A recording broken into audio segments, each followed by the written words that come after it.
Hello and welcome to another episode of Wednesdays with WV. I always say another episode, but this is a special episode because it happens to be the 50th episode. I started off this particular program, Wednesdays with WV, with Julian Goswami, and on the 50th episode as well, I got a great female athlete who will be the guest and not a cricketer. You'll be surprised, but there again, she's been a beacon in her field and she's brought a lot of laurels and put India on the tennis map. By now, you would have guessed who it is and who it could be. It's none other than Sania Mirza. Hi, Sania. Nice to meet you. How are you doing? All well? Very good, very good. Thanks for having me. After a hectic lifestyle for over a long period of time, how has retired life been? Fairly quiet in comparison? Actually, no, it's actually been quite busy.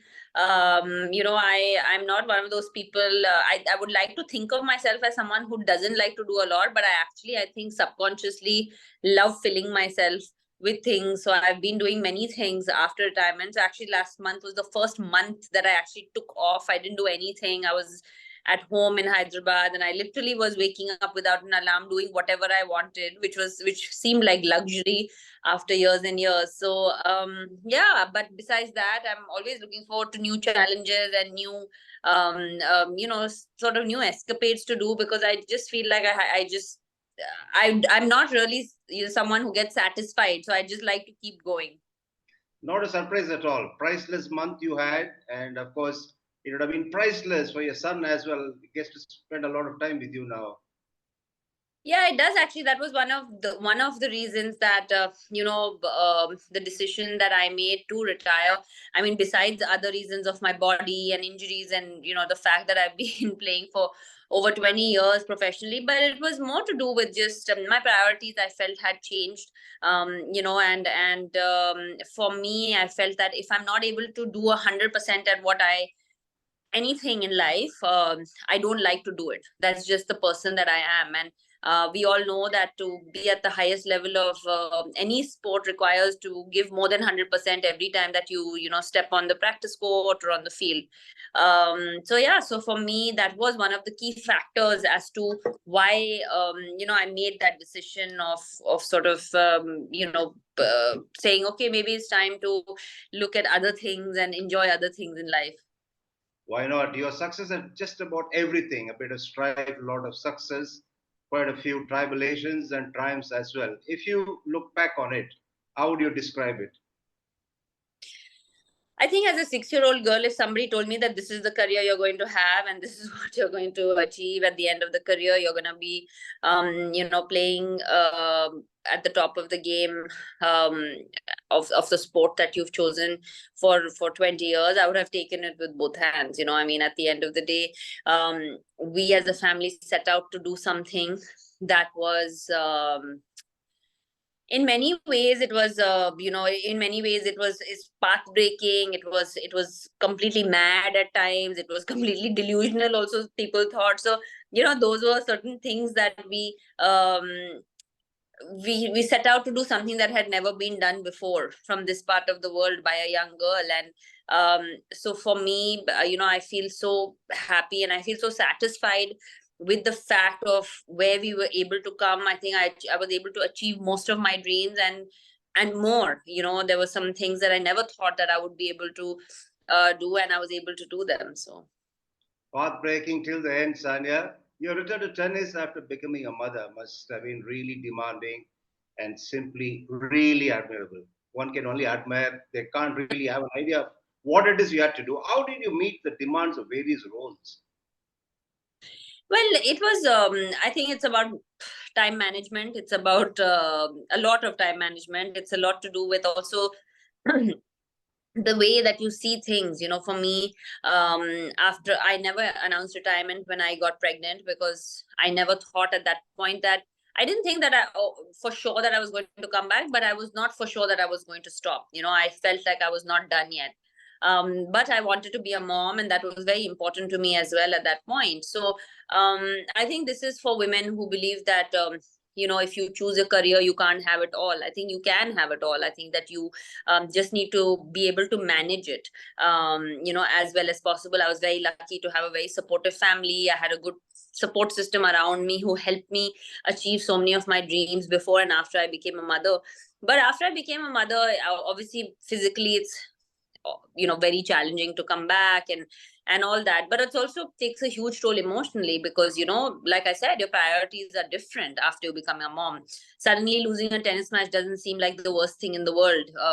So there are many things that change, for a mother especially, and for women, and I'm sure they change for men too. It's just that I think women have that attachment straight away because they're actually carrying the child physically as well.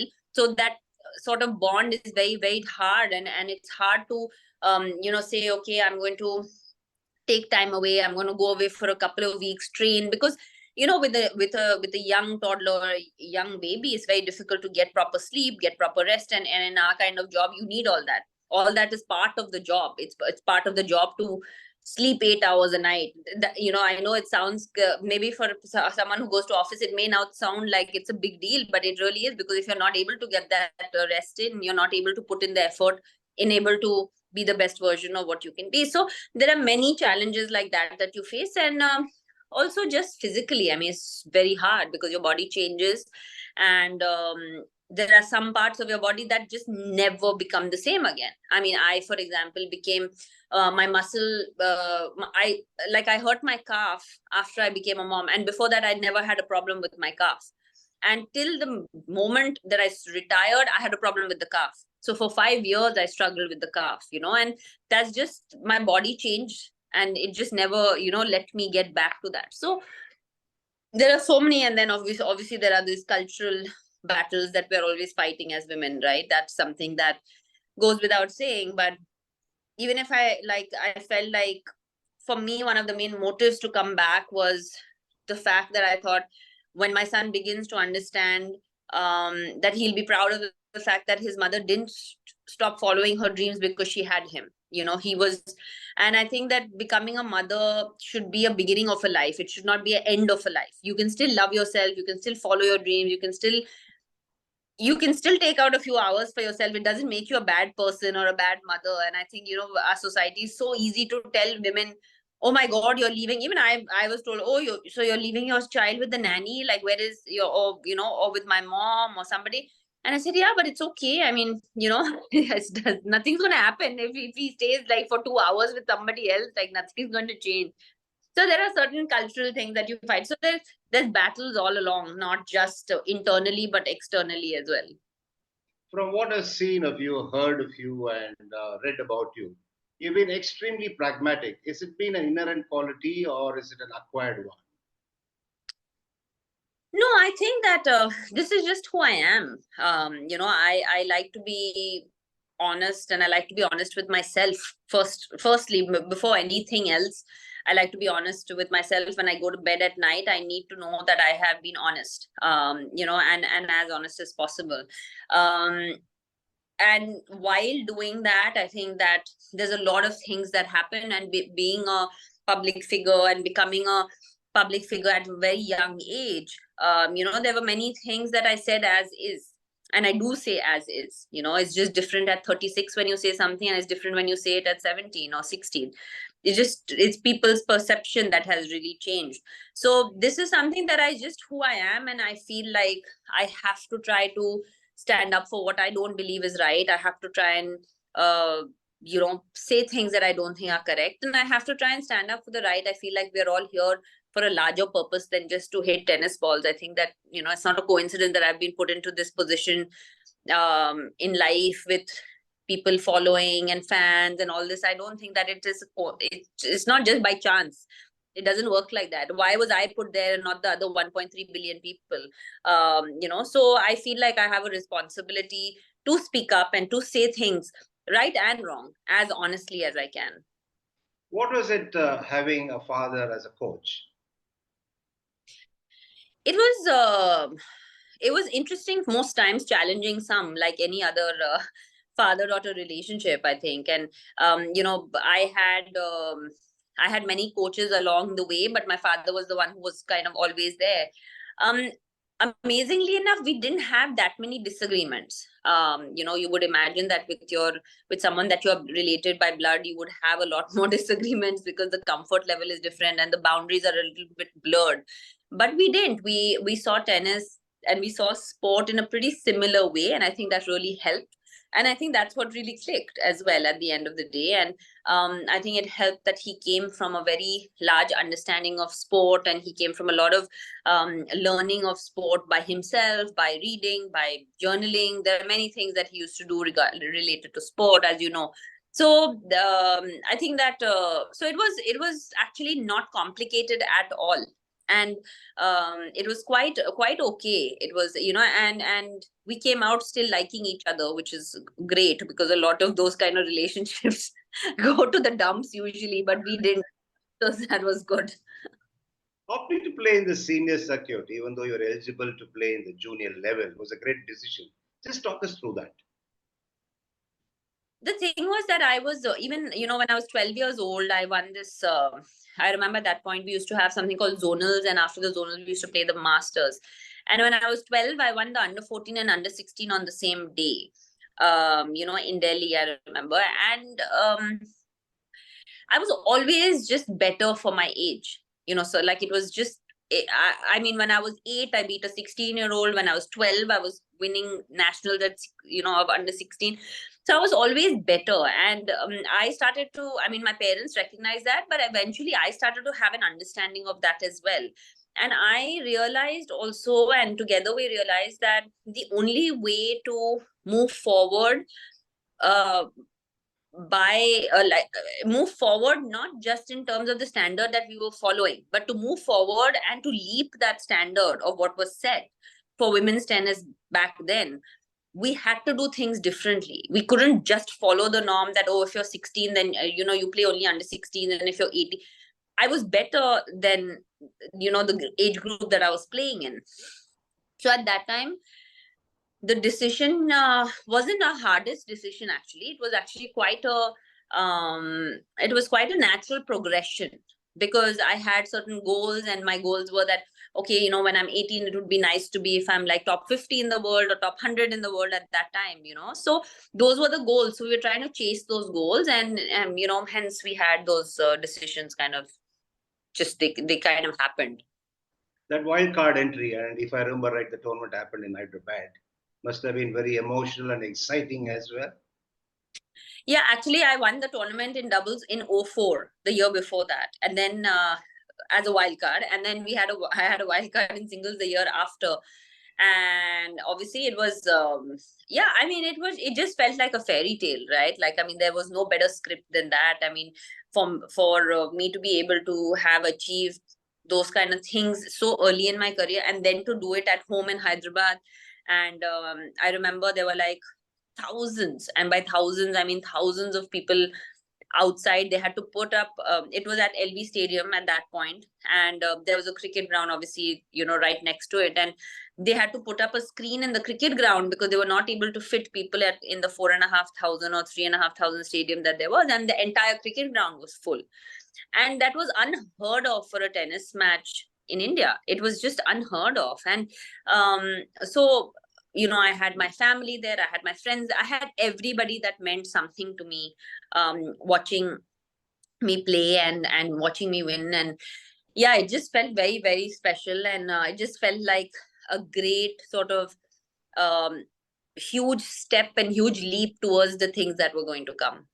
Even as you are making rapid strides, the societal scrutiny from different perspectives must have been distracting and quite annoying as well, in a way. Yeah, I think that annoying for sure it was. I think for the most part it was annoying, because I think that and sometimes it felt unfair, because I was like, oh, everybody just has to deal with the tennis ball and the tennis court and the racket and the opponent, and I'm here sitting, and I need to deal with so many other things that come from the outside.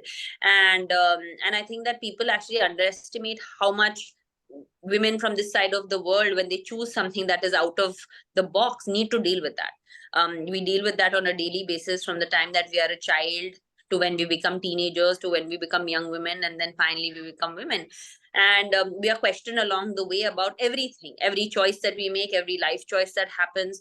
And if you're winning, it's great, but then they're bored to write about your forehand and backhand, so they want to write about what you're wearing. And then when you're losing, then is it because you went to dinner 2 nights ago that they took a picture of, so I mean, it's also, it has a lot to do, this is all the funny stuff, right? Like this happens to everybody, this is not just a female thing. But the constant need of like asking people, like I was asked in a press conference after I won a huge tournament, like, when am I going to have a baby?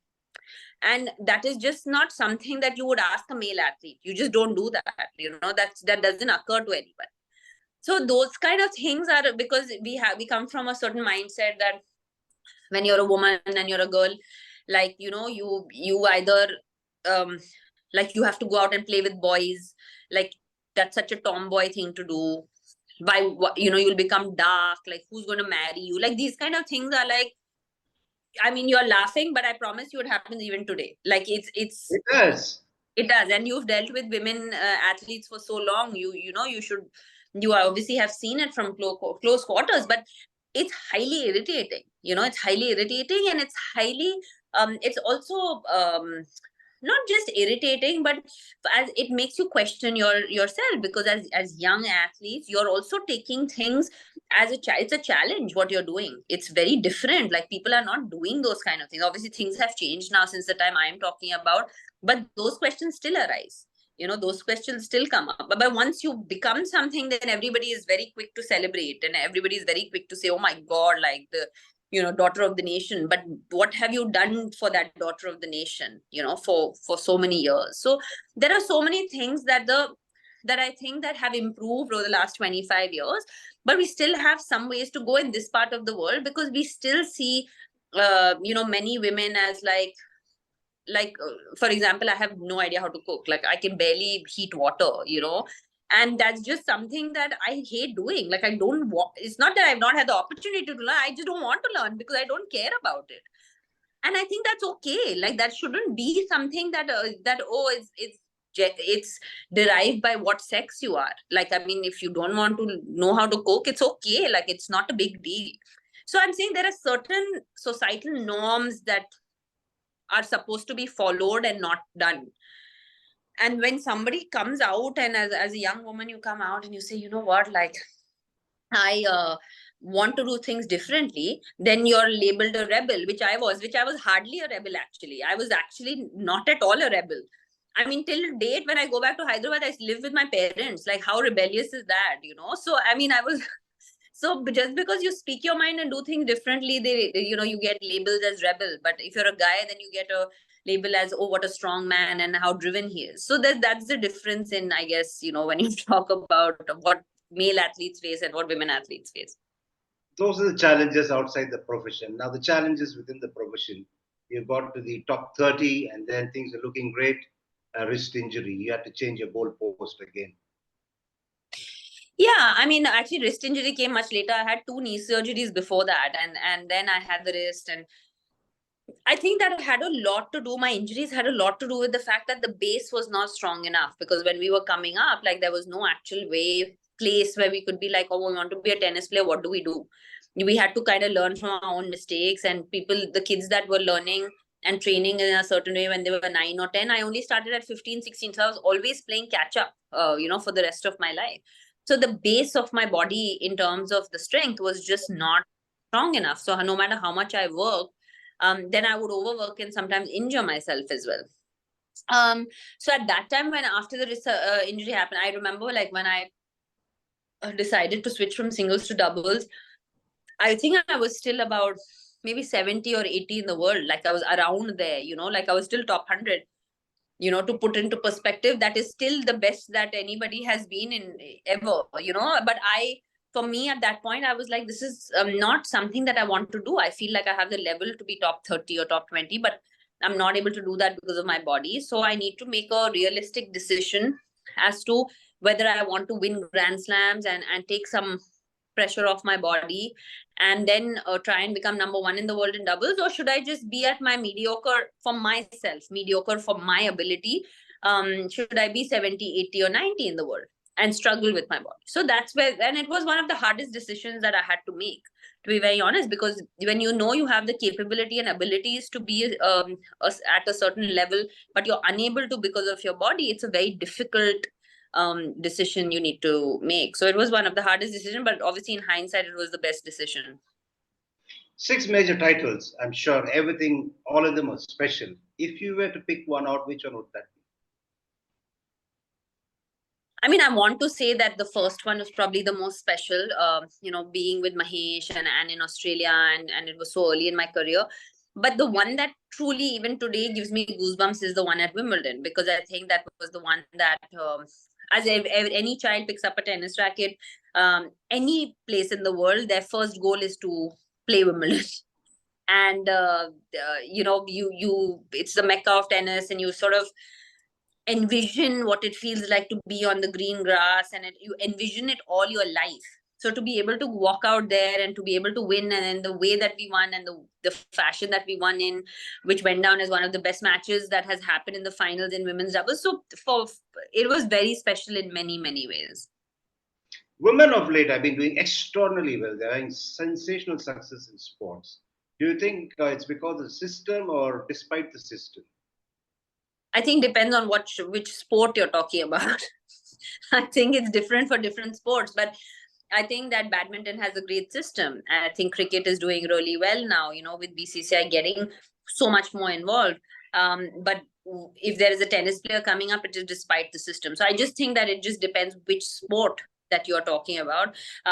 Having said that, though, that I think that we should be extremely proud that outside of probably our few male cricketers that are household names for years and have been, I think the biggest superstars that we have are women athletes. The medals that come are mostly from women athletes at the Olympics, at Asian Games. We talk about, I remember 25 years ago, outside of PT Usha, there was nobody that we could name. No, not one person could name another woman who we were like, oh my God, she is a household name.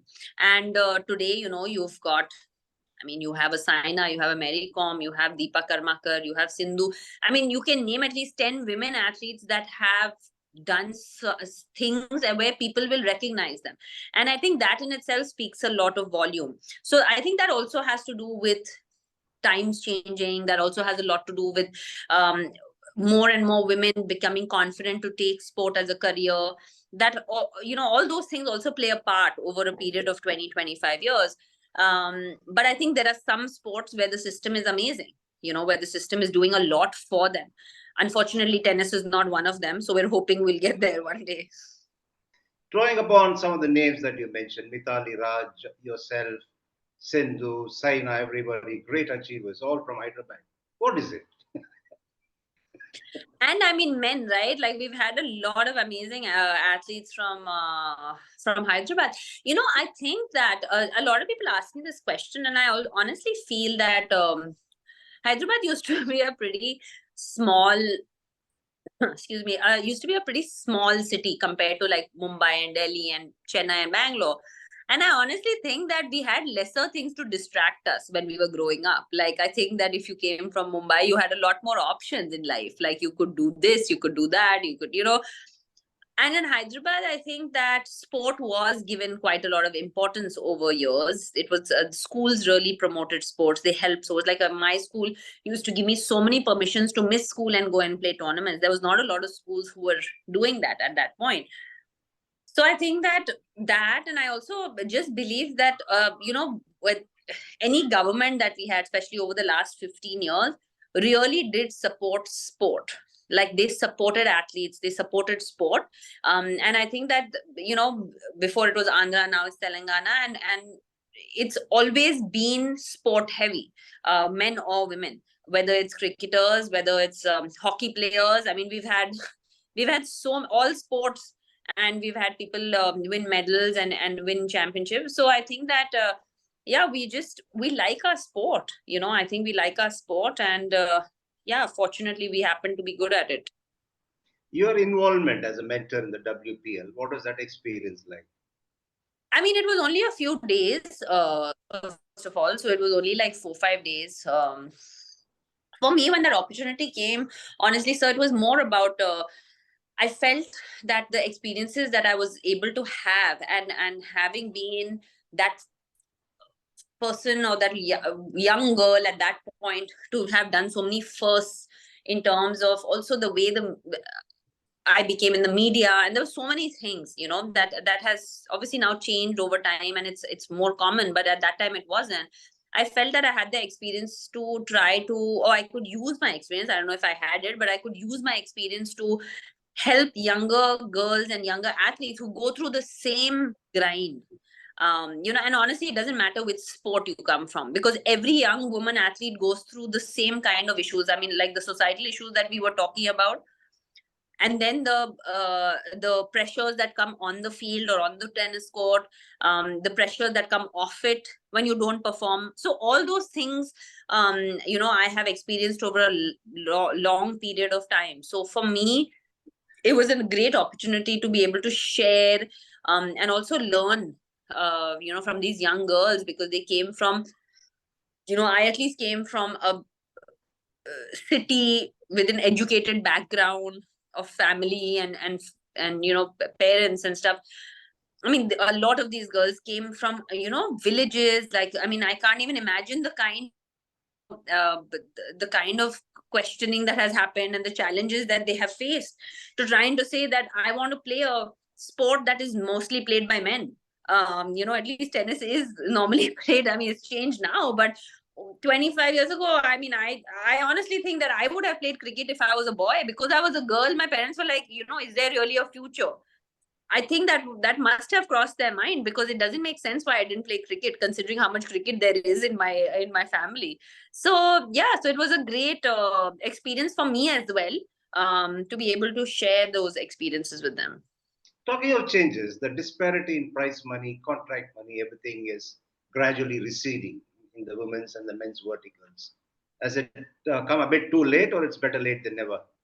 I mean, it's definitely better late than never, but I still think that there's a bit of a facade around it. I think that just because one tournament changes, it doesn't change everything. I mean, even in tennis, they talk about it, saying that women and men have equal prize money. It's literally only in 4 Grand Slams. We play 25 tournaments a year, and in most of those tournaments, the men make more than the women. So our average person or average male tennis player who's 100 in the world makes way more than an average tennis player who, like a woman tennis player who's 100 in the world.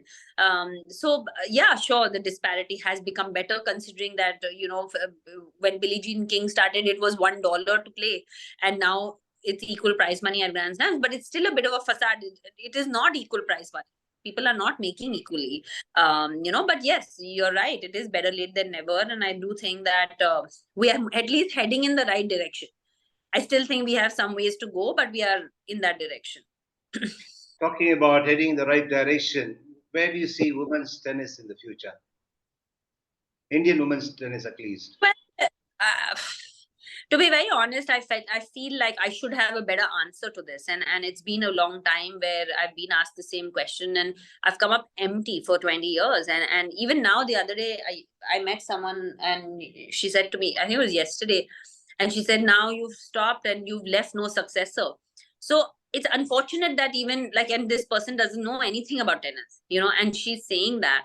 I think that we have talent. I think that we have the will. I just think that they need some more guidance. I think they need, there's a lot of things that go into tennis, that in terms of finances, in terms of ability, in terms of coaching, in terms of infrastructure, and I just feel that we're not there yet.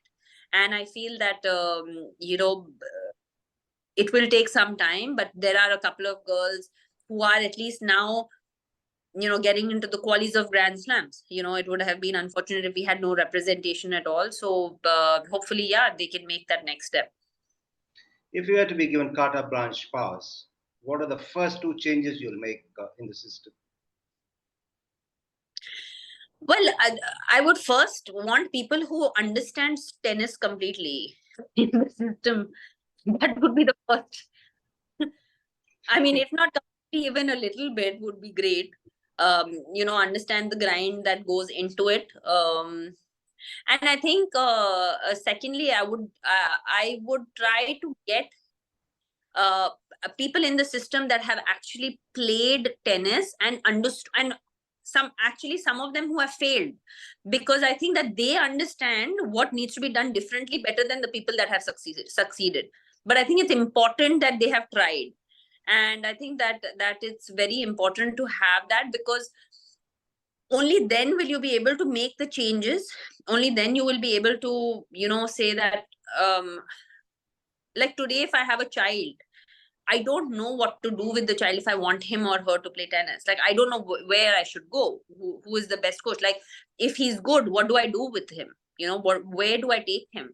Um, in the US, they have the USTA. They have big agencies who come out. They spot children at the age of 8 years old. They're taken up by the IMG Tennis Academy, for example, one of the examples, and then everything. So we all know better than anybody else that sport is not an overnight thing. It happens over a period of time, over repetitiveness, and over a period of belief, and it's an investment of time, and it's an investment of energy, but from the age of 8-9 years old, not after they become something.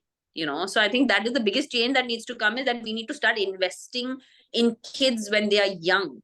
And by young, I don't mean 20. By young, I mean 8. And I think that we still come from a mindset, "Arey, abhi to chota hai, 18 saal ka hai." Like, you're not. I mean, at 18, people become professional, and at 23, people retire. So I mean, we can't, so I think that would be great. Talking of young kids, a word or two of advice to all those girls who are aspiring to make it big in sport or in life in general. I mean, I would just like to tell them that don't let anybody tell you that you can't do something.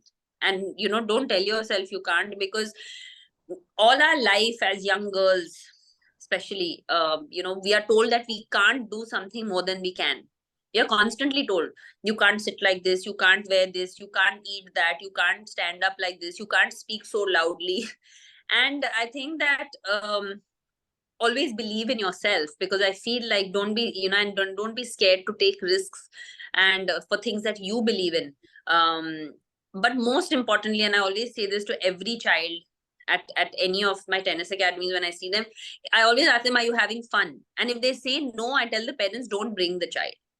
It's very important that you love what you do, because I don't think that you can be at the best of your ability if you don't love it. It's not easy to be like Sania, I assure you. No, but if it was easy, then everybody would be. So it's not, no, it's not supposed to be easy. Okay, one personal request. Please continue broadcasting in the future. I want to listen to somebody with forthright views. Thanks a lot, Sania, for your Oh, time and for your forthright views as always. And I quite enjoyed the conversation. Well played in your career and also on this 50th episode of Wednesdays with W. Thank you very much. thank you.